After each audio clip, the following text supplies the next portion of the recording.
Hello and welcome to the Overland Journal podcast. I am your host, Scott Brady, and I am here with two absolutely wonderful people that I'm so grateful to have on the podcast with me today.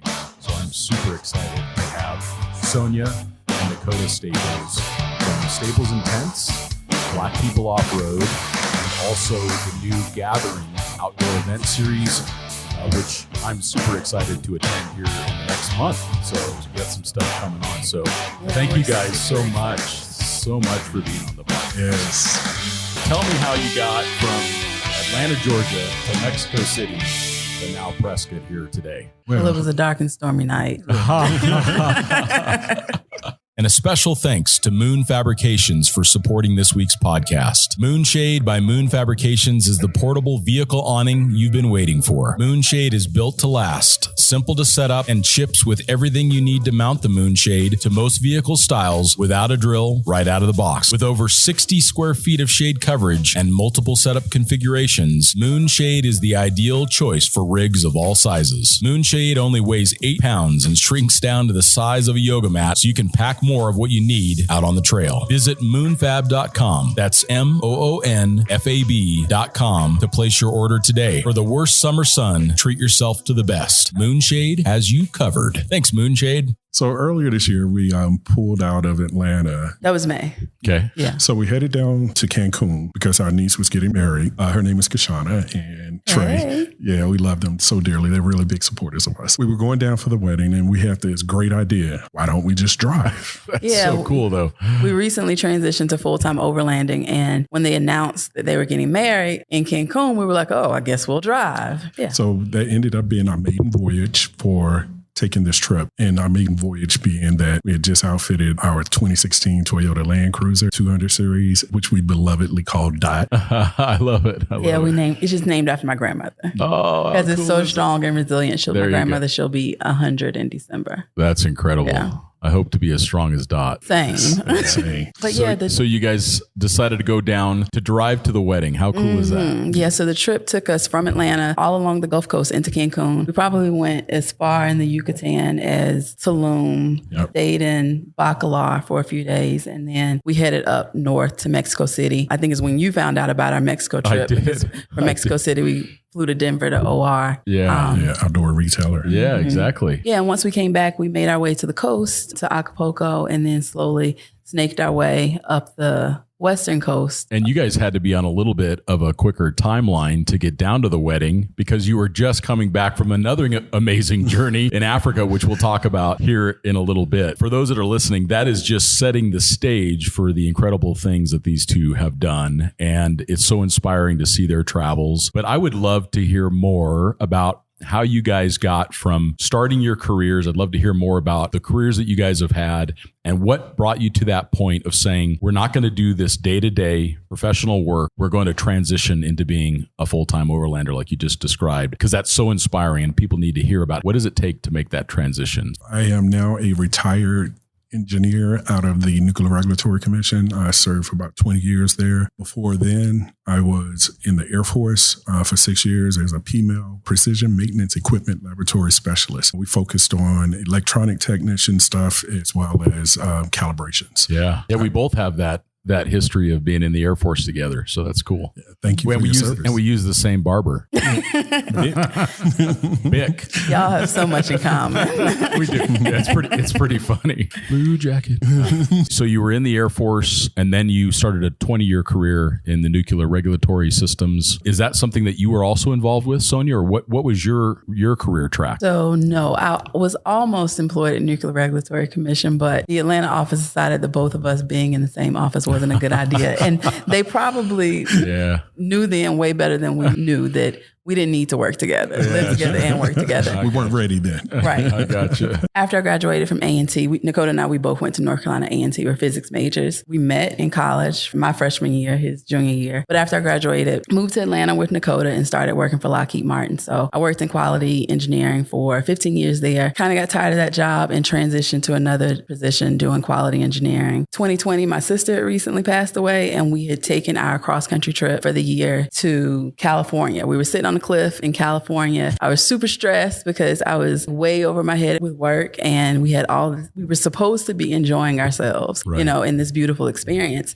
And we couldn't. I was like, Nakota, I can't do this anymore. Can we just create a plan to focus on Staples InTents?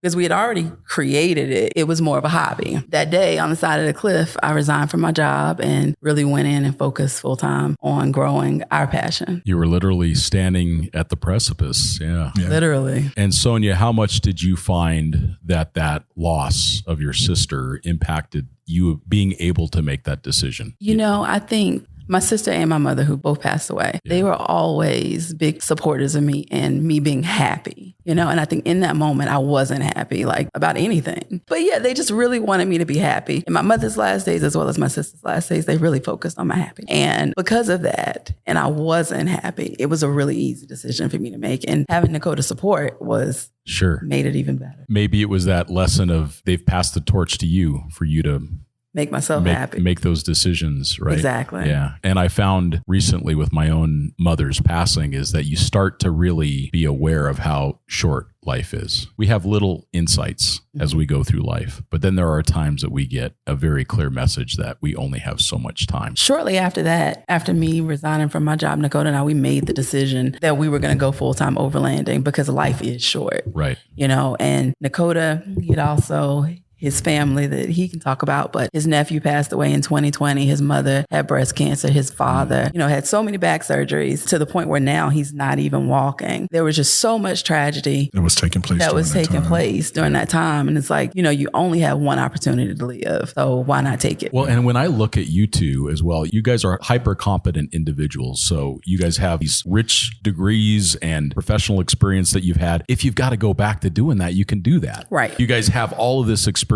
You've told me how many times that your employer tried to get you to come back. That maybe gives some confidence too, to say, you know what, we're going to really give this a shot. And to come into something like Staples InTents and Black People Off-Road and The Gathering with all of this professional experience, I mean, it sets you guys up to be really successful entrepreneurs too, because you kind of already know how to make big things happen. We're learning, you know, it's very much like the entire experience. When we first started, we had very little knowledge about camping. When we first brought our 1997 Toyota Land Cruiser, Frank the Tank, within the first week of us taking it out, we crushed the front fender, got it stuck in some serious mud. And at that point, we had learned how to start off-roading. And overlanding was pretty much the same way. Our first time across country, we broke down probably 10 times. Yeah. And because we had just modded out the truck and had did any kind of runs on it. So we had things that you learn as you start overlanding. You do not run your truck when you just did the new You got to shake it down first. You got to do the shakedown. But yeah, we learned as we went, and we learned all of the mistakes the hard way. Yeah. I'm right there. I'm in that club too. Yeah, it's so funny. I have to remind people about how many times I have been stuck in my life, which is a lot. You guys have shared with me a really important story about how you guys decided to start to go outdoors, how you guys decided to start camping even. Yeah, because we were, and I think in a lot of regards still are, city people. Before we transitioned to full-time overlanding, we lived in the middle of Atlanta. Nakota always jokes, if you look at a map where the star is in Atlanta, that's where we live, right by Centennial Park. Yeah. Blow the horn. We'll tell you where to park. Right. But yeah, we were city people and we did city things, art galleries, museums, hanging out at lounges. So outdoors was not our thing, but we had been struggling in our marriage and started doing some really intense marriage counseling. It was kind of working, but we were still struggling. After a couple years, she gave us the advice to say yes to each other. She was like, you guys are sitting across from me on this couch saying the exact same thing in different ways. You just need to focus on saying yes to each other. So for 30, 60, 90, however many days she said, she was like, just try it. Try saying yes to each other. Mm-hmm. You know, it was some pretty quick lessons learned, you know, right then and there. We didn't know. I think at that time we had been married just around 10 years. And I'm sure it was more than that, but okay.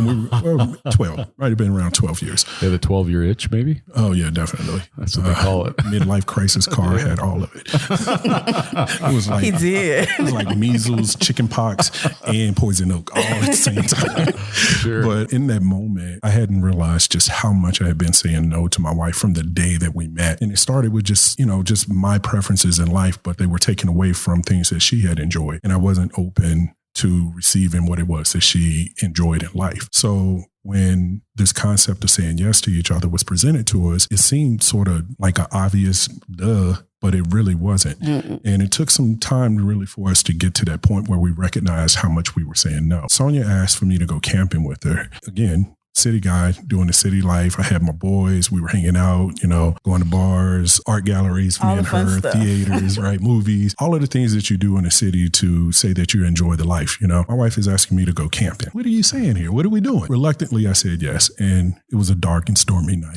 It really was. That time it really was. I mean, we didn't even camp in the Air Force. Like, I never camped in the Air Force. Why would we do that? It's a perfectly good dorm. Right? That's right. Yeah, and when most people think of camping, you think roughing it, like laying on a hard ground. And I'm like, no, Nicole, it won't be like that. We're going to have a nice little comfy setup. It's going to be great. But we got out there. It really was dark. We drove to Wadmalaw, South Carolina. Just outside of South Carolina. Just outside of Charleston. Just outside of Charleston. And it was raining when we showed up. Just not what we expected, not what we pictured. It was muddy. Nakota is driving his new for him white 650 Grand Coupe. Oh, I love that. In the mud. That's a beautiful car. It was so plush. And he was like, why do we have to take my car? I was like, because my car is smaller than yours. I had a Z4. So yeah, we needed space. Yeah, we needed a little space. So it only makes sense to drive his car, but he wasn't happy about it. And that set the tone for the trip. Yeah. And I stayed in my feelings that first night, just really unhappy with being there, not really understanding why I was even saying yes to it. Here I am out in the middle of the woods. I really don't know how to camp. What are we doing?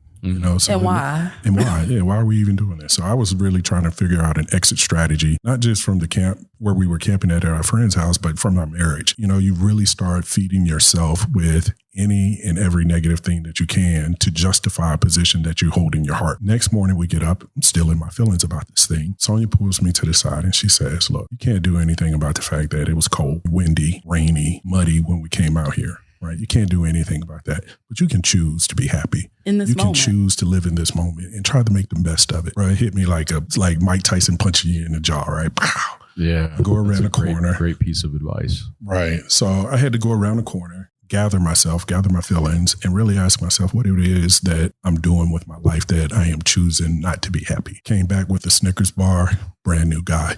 Ended up falling in love with camping that weekend because of just the fun. We were just having so much fun. And it was, I think, a lot because I changed my attitude and was open and receptive to what was happening in that moment. And it made all the difference. It does seem that from my perspective that the only thing that we have control of in our life at all is our reaction to things. Absolutely. Like we can save money for a rainy day, but we don't even have control over that. The dollar can crash. We can work really hard to be in our careers and feel like we have some security in our job, even owning our own business, but that can change in a moment. Our health can change in a moment. So you're right. The only thing, Sonia, that we do have control over is how we respond to all of that. Happens in life, the mud. And maybe in some ways that first night of camping was a reflection of where your relationship was. Absolutely. It was a dark and stormy. It was a dark and stormy place in our relationship. Yeah. And waking up the next day and finding a way to be present for each other and change your attitude. I mean, at that camping trip, we borrowed camp gear from my friend and we were in this BMW, but on the way back, we both decided that we liked it. It was something that we wanted to do. Nakota wanted to go all the way in. He was like, I want to camp all the time. And I need my own truck. And I'm like, pump your brakes, dude. Just pump your brakes. But we did buy our own tent off Craigslist in the car that day. We camped like every 4 to 6 weeks. And then August of that year, that was April. Not long after we did buy the truck because we saw that we were committed to it. And what an amazing first choice. I'm going to buy an 80 series Land Cruiser. Like for everybody on this podcast that's listening, they're like, yes. Talk about knowing which one to buy first. That's awesome. Yeah, it was a little bit of homework, but I did get the one with the e-locker, which is the most coveted. So I was happy and thrilled when it fell in my lap. But that's really all it was. I've been looking for months, looking at every type of vehicle, why the people were choosing it, and just what people were saying about them on forums. And I only had about $6,000 budget at the time. Right. I was like, look. She was like, you can buy something, but this is it. Yeah. So, Because imagine. he just bought the midlife crisis car. Right. Let's not forget. And we only had 2 car spots, in sure. our condo. So it was like, we didn't even, I had to rent a parking spot from across the street to park the truck. But it was the right decision. I'm so glad we got it. Yeah. And do you still have the truck? We do. course. It's at a friend's house right now. So cool. You really cut your teeth off-road with that vehicle. Mm-hmm. And when you first started driving it off-road, was it stock? Yeah, it had some KO2, some BFG KO2 tires on it. Didn't even have a stock suspension on it. So whoever had owned it before, I think he was using it for duck hunting. So Dennis owned it originally. And then the second owner was a farmer, also did some duck hunting. But that was essentially it. But after we bought it, went up into, I can't remember, north of Helen, Georgia to go along Trey this Mountain. trail. Yeah, Trey Mountain, because that was the closest place that you could off-road it. So Yeah, sure. yeah, 2 weeks later, we take it out and Get it stuck, wreck the fender. crashed the fender the first night, crushed the fender. I mean, just crushed it. Had to put duct tape on the signal light to hold it on. And then the next day we go out and we're going to go off-roading and we're puddle jumping, getting more and more cocky. And then all of a sudden there was the master, the king mud hole of all mud holes, and it swallowed the truck. Swallowed it whole. It spit a tire out. Yeah. So we had to get someone to snatch us out in a Grand Cherokee. He had it off-road ready kind of thing, but he snatched us out and he was like, maybe you should go down the easy side and just go on back to Atlanta. That trip after we got stuck, we met another gentleman in a 80 series, just chatting. And we told him it was our first time. He was like, "Oh, it's your first time?" He was like, let me give you a tour of Trey Mountain. We aired our tires down because we were like, we knew nothing about off-roading. We weren't even aired down. Yeah. We aired our tires down and he was like, "Don't worry, I'll stay with you. I have a compressor, so I'll pump you up when we get down." Me and Dakota, first time, we're kind of creeping through before we met him. But after we met him, we were different people. He took the 80 series down Trey Mountain like you would imagine an 80 series going down a Trey Mountain. He showed us how capable it was. Yeah. And we were like, what a gift. Yes. Yeah. But it was brutal. He was an aggressive driver, but we needed to understand it because we were really tiptoeing with a very capable vehicle. I think because of that, we realized that we needed to get some training and understand what we were doing. So then we went to our first Overland Expo. We went to Overland Expo East in 2016. The same year, 2016, October. We didn't have off-road. Yeah. So this was August, October. We went to Overland Expo and was introduced to overlanding. And we were like, "Oh, shoot, this is it." I'm sorry. But yeah, we were like, this is it because we've always loved to travel. Right. And then we had this newfound love of the outdoors. We were like, we can combine this new love with our old love and we can see the world. Yeah, this is it. And we're walking around Overland Expo. We're seeing all of these different vehicles, all of these different builds, motorcycles, everything is out there. And it's like our mind is exploding. A toy store. Yeah. Right. The endless possibilities. And it was a small expo. We were still overwhelmed. One of the things that's so great about those events is the quality of the training. So the fact that you can go, take your own vehicle through a 4-wheel drive course, have someone spot you, give you instruction. It's so beneficial for that. It's one of the things that a lot of people don't know about with Overland Expo is you can buy that experience package and have all of this amazing training in a weekend. Yeah, we always recommend if you're going for the first time to get that experience package. Actually, you don't even have to go for the first time. You can go as many times as you feel comfortable. Yeah, because, absolutely. You learn something every time. And you're there's so many always different classes available. And special thanks to Equipped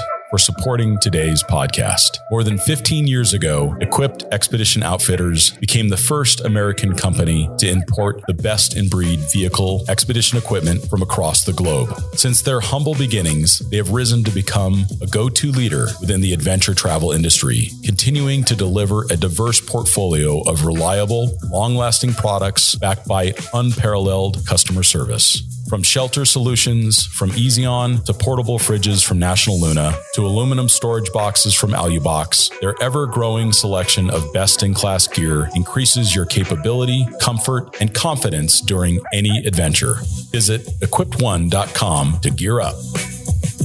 The next question that I've got for you guys is you start doing these longer trips. What was the next step for how you got beyond your own adventures to beginning to engage with others? When did that start to happen? Honestly, it started almost immediately. By the time we had bought the 97 Land Cruiser, our family and friends were starting to ask a lot of questions because instead of us going to events that we would normally go to or spaces that we would normally be in, Sonia and I were planning camping trips and they were like, all right, why do y'all keep going camping? We were trying to explain it to them, and they were like, I don't even believe any of the words that are coming out your face right now. So you're dismissed. One day when we were out there, we were like, we had been also trying to do a little bit of homework on how to camp because, believe it or not, one of our first times we were trying to figure out how to do a fire using a flint because never seen it before kind of thing, right? It's like, that seems like it would be a useful skill to know. Yeah, for sure. So let's go on YouTube and try to figure it out. But in our homework and doing YouTube video reviews and stuff, we just never saw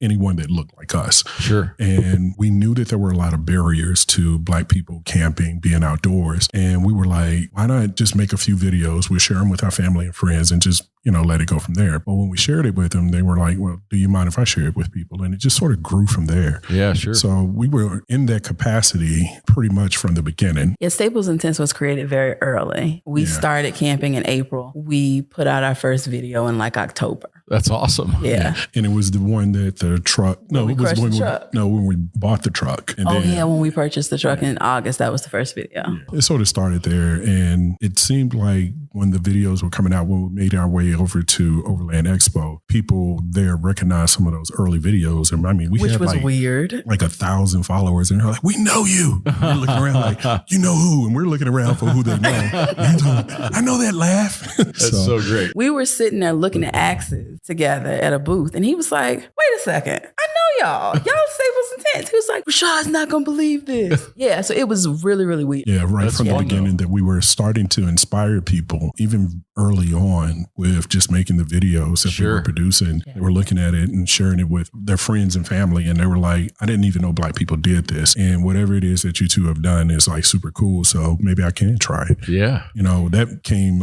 impetus for us to just lean into it a little bit more, try to make sure that we understood it because, for us, we were still really trying to focus on our marriage and going out into these spaces for us was about trying to get to this happy place. How do we get to where we chillax, where we're enjoying hammock time? Because there was no connection with the serenity that you have when you're out in the forest, the quiet or the insects or the wildlife that you hear. We were completely disassociated with it because all of the noises that we ever heard were mostly tied to the city. And maybe when we went home, if you could get some quiet time there. And going outside, we realized one of the things living in the city, like in the middle of downtown, it's never quiet. Never quiet. There's always some type of mechanical noise. Yeah, sure. And we did not realize it until we started going camping. It's like, oh, it's so quiet out here. This is great.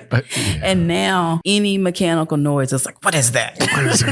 Yeah, that makes sense, though. You guys have totally conditioned yourself for a different experience. Yeah. Even when we were in Mexico one morning, the Gold Zero, the 1500 was kind of overheating and the fan was running. And we're like, what is that noise? Why is it? Because we're in the middle of nowhere. There's no people around. Right. No other vehicles around. Dakota was like, who's running a generator? But no, it was us. Yeah, it's amazing how we pick up on those things. And then it gets quiet enough that you actually hear your own blood flowing through your hair. Yeah. For you, it's the voices in your head that you hear? Yeah. I hear them all the time. I have to ask them often, like, what are they saying? Fill me in. Fill me in. It's like, because I can see it. I can see it in his face. We'll be in the car. I'll be like on the phone or trying to do some work or something. Because Dakota's a driver. He'll be working. And then I'll look up and he'll be like, wait a second. What are you talking about? Who are you talking to? Yeah. So it's interesting. Really interesting. We learn a lot about ourselves when we spend that much time traveling. Yeah, alone. Yeah. That's good. And I probably learned a lot about each other. Yeah. We definitely learn a lot about each other being in small spaces. Just like right now. This is our distance. Yeah, that would be, you'd have a little bit more than that in the 200 series. Just a little. So when you look back on these last couple trips, Sonia, what is something that you didn't know about Nakota that now you admire in him because of these travels? I've known Nakota for a really long time. Yeah. Like 25 years. So I don't think it was much that I didn't know about him. Sure. What I learned is on these most recent trips is how to communicate with him better. We're always striving to work on these skills, but a lot of times I say Nakota doesn't listen, and it's really not that he doesn't listen. It's just that I'm not communicating properly, So, or the way that he needs to. Or the way that he needs to hear. Yeah, sure. I think in Mexico more recently, because Mexico was a really, really hard trip for us. Our first time as full-time overlanders in our own vehicle. And there were a lot of stresses. So a lot of tension in Mexico. But it really forced us to kind of take a step back and think about what we were communicating, what the energy that we were giving off. because it's not just necessarily the other person. You two had learned how to say yes to each other more often, and now you're figuring out how to say yes. Yes. For you, Nakota, now that you've seen Sonia take the initiative that she has with all these new business opportunities for you guys and traveling, what's something that you've learned that's new about someone you spent 25 years of your life with? Her leadership style, her ability to really lean into supporting people who are supporting us, that are bringing us help. Yep. She really takes the time to get to know them, understand who they are, and bring that forward, the help that they provide for us. It's been amazing to watch, and it happens all the time, but the trait really does go back to how she interacts with her nieces and nephews, and her family in general. It's almost like an extension of it, but somehow she's managed to become a serious leader in how she handles people. Yeah, it's really remarkable. Her people skills are bar none. And I've experienced that. I can see the strength of your leadership as well. You have a natural way of communicating with people who admire what you do, and you're trying to inspire them, all the way up to a business partner that you're trying to develop a relationship with financially. I've seen that. Yeah, for sure. I can see that too, Nakota. That's awesome. Isn't that the whole point of all of this, is for us to grow as individuals and to learn and to be inspired and to be creative and have these experiences, and then also do it together with others so we can share that. The togetherness was I think the thing that we had the issue with in our early camping career, because camping was always about me and Nakota growing closer together. And we would get these messages like, oh, I want to camp with you. And it's like, but we weren't at that point in our outdoor journey to really let people in. But now we're all about sharing the experience. Which is a great segue to talk about the gathering. Mm-hmm. You guys have spent this really important time together, building your skills, building your marriage. What inspired you to say, we're going to have our own event to do that, to bring everybody together? I recently resigned from my full-time job, and I was like, I need to figure this thing out, and just, the more and more I thought about what we were doing virtually with our YouTube and Instagram, it was really all about education and inspiration. We did have so many people to request, I want to go camping with you. I need some instruction. I don't necessarily feel comfortable. I need help. But you can't take everyone out individually, So we had this idea. It was like, why not just create a big event? And we had done some smaller campouts before with like 15, 20 people. Why not create a big event to do just that, continue to provide in-person education and inspiration? So give people a safe space where they felt welcome and comfortable, because if you're not comfortable, then you're not going to have a good experience. And then throughout the weekend, host workshops to teach them basic skills, camp cooking, how to build a fire, how to recreate responsibly. And then some more advanced courses for the people who are already into the outdoors, like solar, personal safety, how to bring someone out of the woods in case you get hurt. Injured. Yeah, if they're injured or hurt. And that was at the event you guys did last year. Yeah, that was at the first event. First aid and body care. Where was that located, the first one? Yeah, it was right outside of Atlanta in Crawfordville, Georgia. So it was close to home. Yeah, about 45 minutes east of Atlanta, heading towards Augusta. Well, it makes it easier for you guys to manage that too. Yes. Yeah, it was easier. But this year, since we were transitioning full time, we don't necessarily have to do it in Atlanta. So we decided to grow the event to 2 locations. This August, the 18th through the 22nd, will be in Van Coram, Colorado, which is in the desert of Southwest Colorado, but it's right between Moab and Telluride. So a great location. And then in October, the 14th through 16th, we'll be in Hendersonville, North Carolina, which is right outside of Asheville. Another beautiful location, right at the base of the Smoky Mountains. Tons of outdoor adventure. That's so exciting, though. I mean, and how many folks did you have at your first event? It looked like it was well attended. Yeah, the first event was about 120 people. That's awesome. And I think that just spoke to the need in the community. Yeah, it's not that people don't want to go outside. It's just they need a safe place to learn. Yeah. To start to feel comfortable. Yeah, and that's what we provided. So at the end of the event, we literally had people like, I don't know what your plans are, but you need to do this again or else we're going to hunt you down. Don't make us come looking for you. Well, and it's achieving that goal of inspiring and educating. It really is. Yeah, that's awesome. Hearing people's stories about them preparing to come to the gathering in Van Coram, as well as hearing about like new people who are going to rent RVs to come to the one in Hendersonville. Yeah, we have people taking their first solo trip cross country this year, which is amazing. Because we took ours just a few years ago. So to inspire people and provide an an avenue that they want to do that. Yeah. It's just really exciting. And I am excited to be there. So I'll be at the Colorado event. So those that are listening, hope we can get this out with enough time for people to start to plan to show up. I'm excited to be there. We're going to do some classes and we're going to spend some time with folks and just learning their stories and talking about travel around the world. So I'm super excited to see it. Yeah, I'm super excited, especially with this event because the programming is great. I mean, you're there, Scott. I mean, I'm sorry. Let's start there. Yeah, you just lost 20 participants. But yeah, I mean, in addition, Philip Henderson, who was the leader of the Full Circle Everest movement, will be there. He's a NOLA instructor and just led the first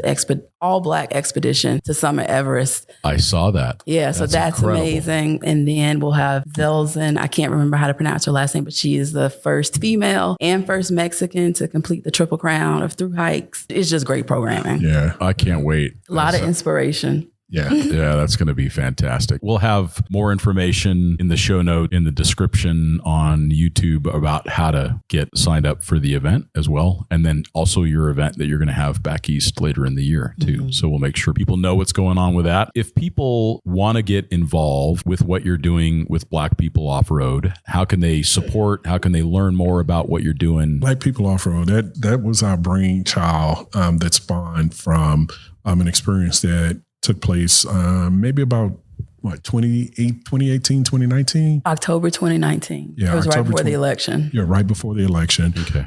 We had a group of some Black guys, some white guys, and we all decided we were going to go north of Chattanooga to do some trail rides. So everybody had the rigs. It's probably about, 7 or 8 of us, 7 or 8 rigs. When we get to doing the trail, it was Prentice Cooper, amazingly beautiful country up there. But it's also a really good trail system for people to play around with, decent enough to challenge any off-roader, but not so much so that, you end up damaging your rig. Mm-hmm. Now, we don't recommend it for RAV4s or Sure.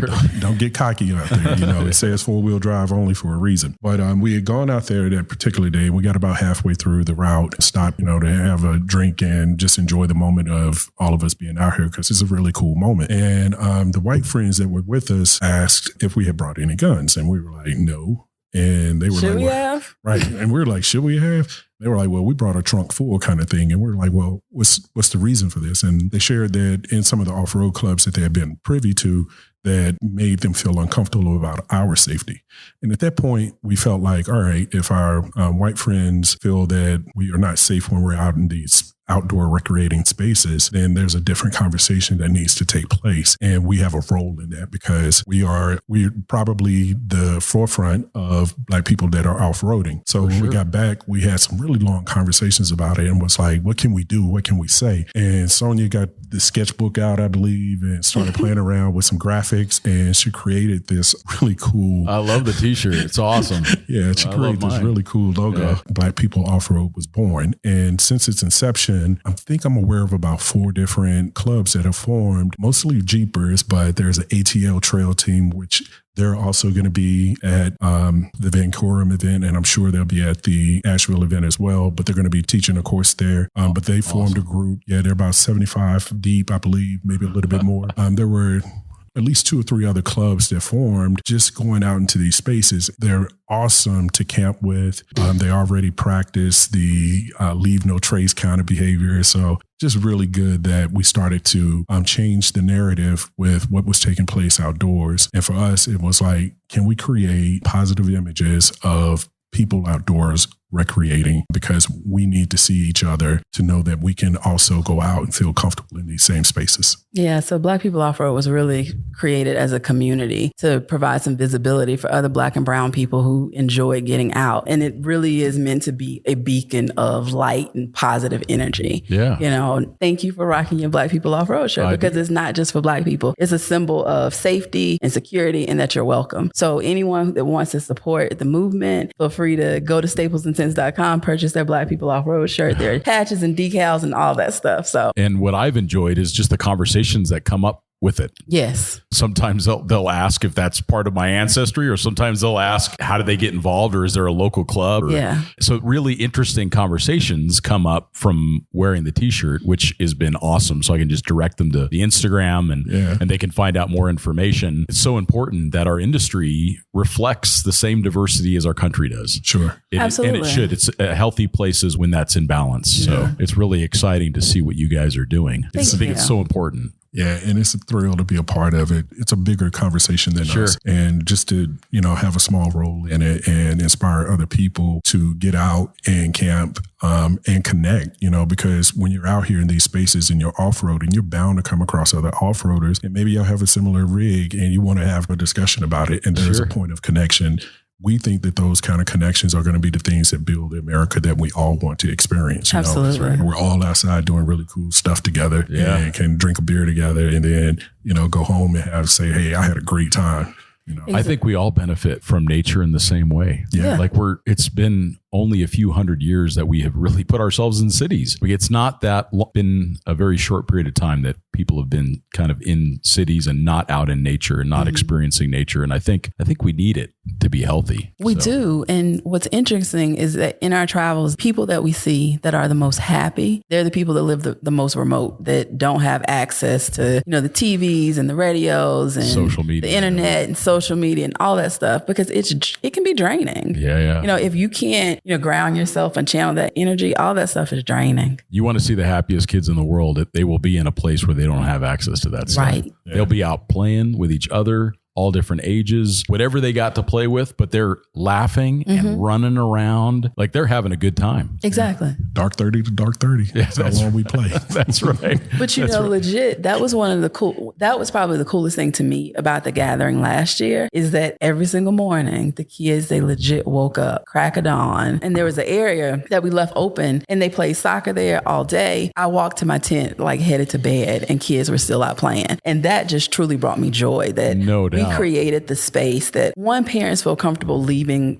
just letting their kids run around. But two, the kids are not asking for video games, and it was amazing. What an incredible, unexpected byproduct of that is not only are the parents having a great experience, but the kids are not on their phones or not on their Xboxes. They're out running around like smoked at the end of the day, tired. Right. And their parents are like, thank you so much. Thank you so much. Thank you for this reprieve in life. Yeah. And this year, specifically for the Asheville event, a lot of our friends and just people have reached out to us. It's like, okay, I'm going to bring my kids. I'm going to try. Yeah. Because I saw how much fun the kids had last time. And one of our friends specifically is so not an outdoor person, but they mentioned it to their kids and their kids were interested. And they was like, okay, I can't deprive my kid from doing this, even though I don't like the outdoor, right, from having an experience. This content is brought to you by Overland Journal, our premium quality print publication. The magazine was founded in 2006 with the goal of providing independent equipment and vehicle reviews, along with the most stunning adventures and photography. We care deeply about the countries and cultures we visit and share our experiences freely with our readers. We also have zero advertorial policy and do not accept any advertiser compensation for our reviews. By subscribing to Overland Journal, you're helping to support our employee-owned and veteran-owned publication. Your support also provides resources and funding for content like you are watching or listening to right now. You can subscribe directly on our website at overlandjournal.com. Africa. You guys recently made a trip to Africa. Talk about the vehicle. Now, you guys used a Hilux for that, right? Okay. So then talk about where you landed, where you drove, some of that experience over there. We flew into South Africa, which was really easy for us because we went to Africa in 2015. And we had friends there. So made new friends. Yeah, we made new friends. Our very first day. You met them for the first time in your first trip. Yes, gotcha. In 2016. So awesome. When we went to plan this trip, they was like, oh, you have to come stay with us. So we flew into South Africa, stayed with them for a few days while we, kind of amazing people too, decompressed. And then we picked up our vehicle in Johannesburg. Yeah, we rented from Bushlore. We hired a 2022 Toyota GD6. It was a 4-cylinder turbo diesel. The only mods that they had did to it, I think, were the tires. They put some Cooper Discoveries on it, STTs. Really good tire that we got a chance to really explore. But it had like 300. Yeah, it had 300 kilometers on it when we got it. So it was brand new. Brand spanking new. We broke it in though.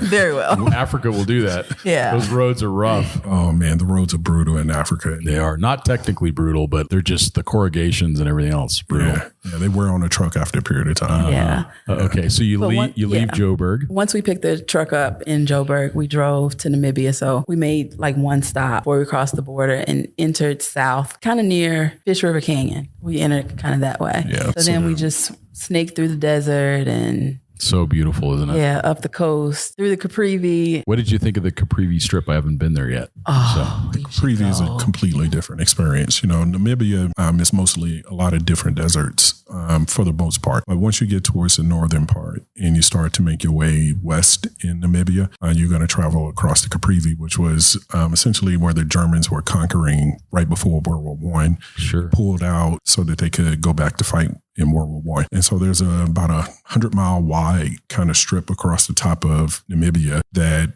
is pretty much untouched as far as any European influences. It's a very special place that you get a good opportunity to connect not just with nature, but the people that are there and the different ethnic groups that occupy that space or occupy that land now. Some of them are never left, but other ones had migrated into that area. But to go through it and to see how people live and to see the simplicity of what life really looked like before the Europeans had come in to conquer that section was pretty amazing. It wasn't until we got to the Caprivi, I was like, oh, this is real Africa. You know, you see the huts and the people in their traditional attire. A lot more often there. A lot more often. You encounter more people that don't speak English and have no clue what the words are that are coming out of your mouth. Before we got there, everyone, they just described the Caprivi as different. And we was like, okay, what do you mean different? But the first place we camped, we walked in, it's the closest thing to the Garden of Eden I could ever imagine. There was this big tree with these huge pods on it. And it was amazing. Amazingly dazzling. It was right along a river. And there were hippopotamus that came out. And the guy, not a ranger, that was the host. Isaac? I can't recall his name right now.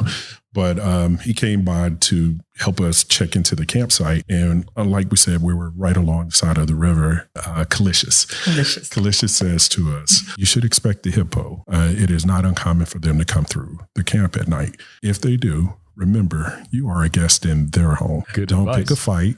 Don't argue with it. Don't poke it. Don't stand up. Don't talk. Don't talk politics. Yeah, don't talk politics at all. It will probably pass by and continue on. You know, as you can imagine, as he's walking off, we had a ton more questions. So that's it? He's just going to say, hippo's going to walk by and be good. Right. Just going to leave it at that. So at that moment, we knew that we were really deep into the bosom of Africa. Yeah, sure. That was tied to what our imaginations had suggested that it would be. Yeah, I mean it's the cradle of humankind. I mean it's just an ancient place, and it feels like it's the most at home I've ever felt in my life. And it's not that I don't love Prescott and I love like where I'm from and things like that, but because I do. But when you're in Africa, you feel like it's like I'm where humans came from. Yeah. Like, exactly. And you are. Yeah, exactly. And we met the Damara, some of the earliest people on the planet, their descendants. And that was a living museum. And that was in Namibia as well. The Himba, we met the Herero. Yeah. Incredible people. But yeah, just the culture. The culture was amazing. Yeah. And it was, the transition was when we got into the Caprivi. You know, even the customs that we learned. Calicious, the same guy. Dakota asked, so if introducing myself, if I approach a person, how should I introduce myself? He's like, oh, you need to bow, clap 3 times. Yeah. And that was some of the cultural things. I love it. Because it was like in understanding where we were in the different ethnic groups that were there, everywhere you go, we think that you should try to learn a little bit of the language, at least how to say hello, and a few other catchphrases or whatever. It goes a long way with showing a good sentiment to the people of that country. Yeah, some respect. Yeah, some respect. I don't think anybody requires you to speak the whole language there, right? Sure. So we were trying to understand where we were and who were the people there. He was like, well, these are the different groups that are here. You're very close to Angola, which is across the river, so to speak. It's not uncommon to see people migrate from there and live here. But this was what was so interesting. He started the conversation with, if you wanted to say hello, it's Muzahili Chwani. We were like, okay, what? Muzahili Chwani? And he took the time to correct us until we got it right. And he was like, but if there's someone else around, they're older than you, then you need to show a sign of respect. And you hold your hand on your one hand this way, and it's Muzahili Chwani, and you can bow. Okay. Now, if they're like chief or along those lines, then it can get more significance, where it's 3 claps and Muzahili Chwani to a bigger group. So it was a whole lot of coaching that took place just that first night, in addition to him telling us about the hippo. Now, so when we Did left. you do that to the hippo? No. Right. Fortunately, we didn't see the hippo. We just heard it. Right. They make some noise. They do. They make that when their feet are coming out of the river. You know they're coming. So we ended up having some really good cultural experiences and some great exchanges along the way. But they were just very special when we were along the Caprivi. Just very special. That's amazing. You guys continued into Botswana and then back to South Africa? We crossed over to Botswana and we stopped in Zambia because it was like, we can't be this close to Victoria Falls and not see it. Sure. So we crossed over to Zambia for a few days and experienced that whole water system, which is amazing. That's to understand wonderful. that all the rivers come together and the falls gives power to like 4 countries. But after that, we went back into Botswana and went through northern Chobe, down into southern Chobe, into Moremi, the Okambanga. Yeah, the Okavango. Yeah. We flew out. So for that, we flew Mound, right? Because we were saying Mound, and they was like, no, it's Mound. I was like, what is this Mound? Where you all talking about? What are you talking about? You're not from around here, are you?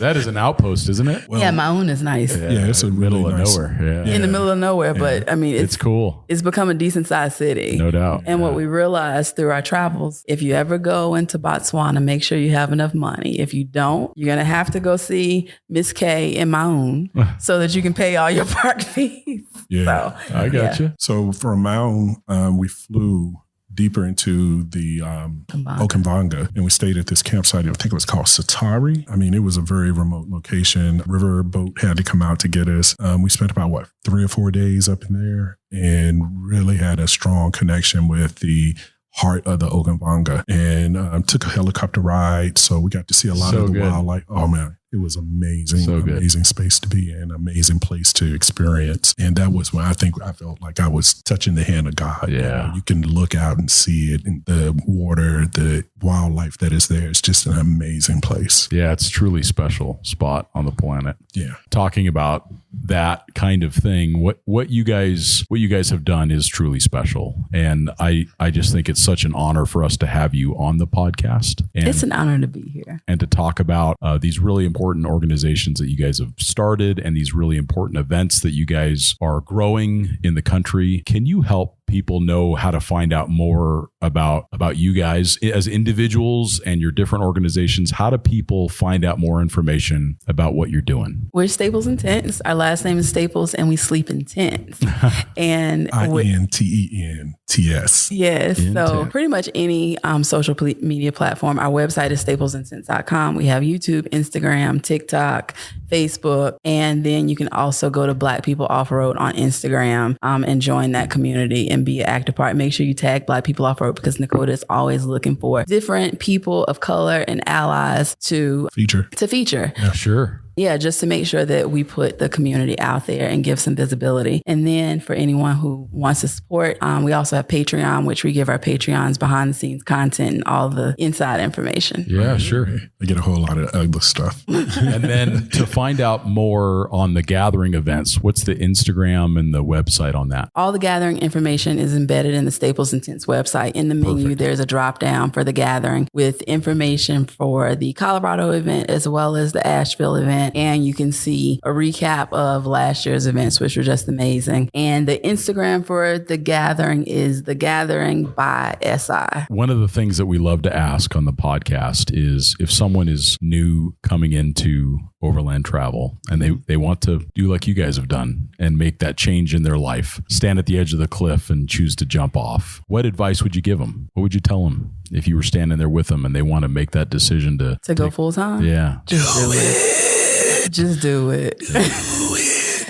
Let me be that voice in your mind. Do it. But seriously, it is one of those where at a point, I think it is a little bit of a leap of faith. You're not going to have all of the things. You're not going to have the perfect conditions for it. Mm-hmm. You should expect a dark and stormy night kind of thing. Do lean into it because it's something that's calling you right there that you need to answer. And the only way to really understand it is to go and explore it, And I think at the heart of any overlander is the desire to explore. Mm-hmm. There's a desire to understand what's around that corner, what's over that mountain. It's worth going to see because you can really say yes to the world and become something else along this journey. Yeah, and it's so important. What you're saying is it's taking that movement yourself. Has nothing to do with the truck, nothing to do with the equipment. You can have that or not. I mean, people have gone around the world with nothing. So right. And I think the reality is we could have transitioned to full-time overlanding last year, but we had an idea of what the correct setup was. We traveled cross country and into Colombia in a ground tent. We didn't need the rooftop tent. We didn't need the winch. We didn't need the bumper. We didn't need the rear bumper. We didn't need all these things. We should have just went. Yeah. But a lot of times you get caught up into creating the perfect build and the perfect vehicle, saving the perfect amount of money. And there's no perfect amount of money because eventually it's going to run out. Mm-hmm. There's no perfect build because everything has disadvantages. It's like if it's something that you want to do, you just have to do it. It's scary. Yeah. It's scary for everyone. Yeah. It's still scary now. Sure, of course. It's still scary now, but I mean, it was scary going to work every day and hating it. So it's like, why am I doing this? That's what you should be terrorized of, is doing something that you don't love. Yeah. That's what you should be terrorized because about. every day you're giving that up. Yeah. Exactly. Beat that piece of you up every single day. Yeah. Well, you two are amazing. It's been so fun to have you here in Prescott. I'm so excited to see both of you again in Colorado in about a month from now, a little bit less than a month. A lot less. Yeah, it's like 3 weeks, I think. It's going to come up quickly. So we thank you both for being on the podcast, and we thank you all for listening, and we'll talk to you next time. Thank you, guys. You're welcome.